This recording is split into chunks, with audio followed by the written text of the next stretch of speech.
खरडून गेलेल्या जमिनीकरता ऑलरेडी आपला GR आहे, त्याच्यामध्ये आपल्याला मदत करता येते आणि आपण नरेगाच्या थ्रू देखील ती मदत करतो.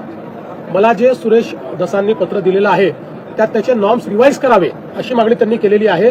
शासन त्याच्यावर सकारात्मक विचार करत आहे. केंद्राकडे मदतीचा प्रस्ताव पाठवला गेला आहे. केंद्राकडून काय मदत अपेक्षित आहे? बघा, केंद्राची मदत याला वेळ लागतो, कारण सगळं असेसमेंट करून एकच प्रस्ताव हा केंद्राकडे जातो आणि त्यानंतर केंद्र त्या संदर्भात मदत करतो. पण आपल्याला माहिती आहे की NDRFच्या अंतर्गत केंद्र सरकारने आपल्याला ऍडव्हान्समध्ये पैसे दिलेले असतात, त्यामुळे ते पैसे आपण खर्च करतो आणि आपले पैसे गरज पडली तर आपण त्या ठिकाणी जे काही पैसे लागतील ते देतो आणि त्यानंतर नियमाने केंद्र सरकार आपल्याला मदत करत असते.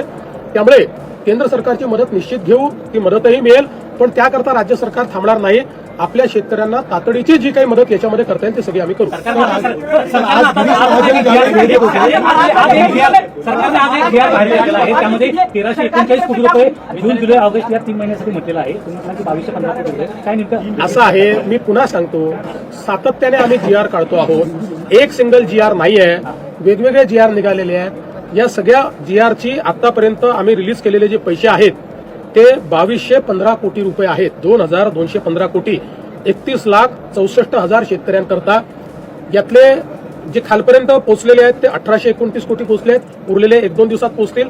याचं वाटप सुरू झाल्यानंतर त्याला पूर्ण होण्याकरता 10 ते 12 दिवस लागतात.